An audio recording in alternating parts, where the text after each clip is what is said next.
cosmético cruelty-free ou livre de crueldade só se for natural. 100% natural ou o mais próximo disso possível.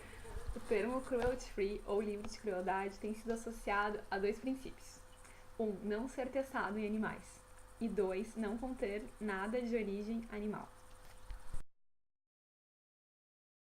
Terceiro princípio, que para ser considerado cruelty-free ou livre de crueldade, seja 100% natural. E agora eu vou explicar um pouco do porquê disso. Para conseguir imaginar melhor, peguei 2 feijões. Para imaginar que esses feijões são moléculas, certo? Então, essa é uma molécula, vamos imaginar que essa é uma molécula natural.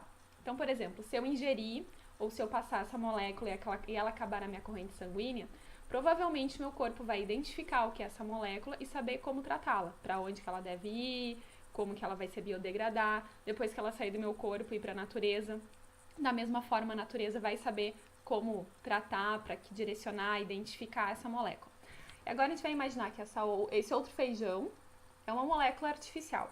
Então, se por um acaso eu comer essa molécula, eu passar na minha pele, ser absorvida e chegar na minha corrente sanguínea, o meu corpo não vai saber o que fazer com ela, porque eles não falam a mesma língua. É como se fosse uma molécula alienígena.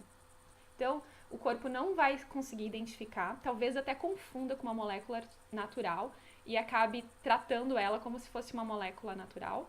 E isso vai acarretar um desequilíbrio no meu corpo. E depois que essa molécula sair do meu corpo, porque ela não vai se biodegradar no meu corpo, então ou o meu corpo acumula ela ou ele expele. E quando ele expelir, ela vai para a natureza. E na natureza também, a natureza não vai saber nem biodegradar, nem identificar, nem resolver essa situação dessa molécula. Ou seja, aqui a gente tem um problema. Então, qualquer molécula artificial, esteja ela num shampoo, num sabonete, num desodorante, num condicionador, na maquiagem, na roupa sintética, qualquer coisa sintética, a natureza não vai estar conseguindo nem biodegradar e o nosso corpo também não vai estar conseguindo digerir. Agora eu vou falar um palavrão. Disruptores endócrinos.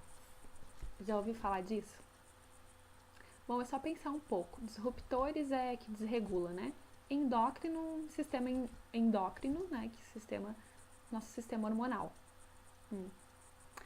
Então, essa é uma das coisas que acontecem na comunicação entre uma molécula artificial e a natureza. Às vezes, a natureza identifica algumas moléculas artificiais como naturais. E, nesse caso específico, trata uma molécula artificial como um hormônio. Agora, imagina a confusão que dá isso na natureza e no seu corpo. A gente está vivendo num mar de estrogênio.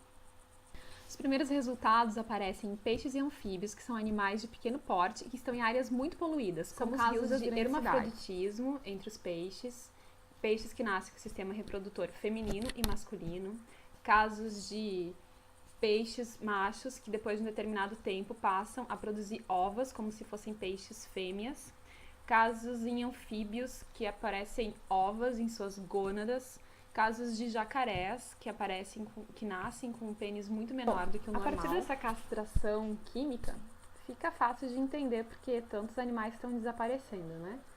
Como a gente está num sistema fechado, que é o planeta Terra, que apesar de a gente estar muito separado, a gente está dentro de um mesmo sistema, o que está acontecendo hoje com os animais, com os peixes, nos rios, é o que provavelmente vai estar acontecendo com a gente na mesma escala em alguns anos.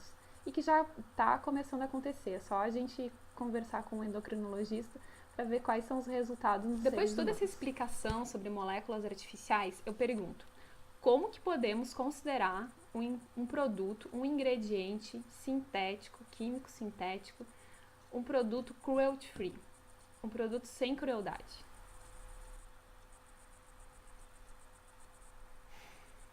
Eu não sei como. Para mim, produto cruelty-free, livre de crueldade, é produto 100% natural, ou o mais perto disso possível.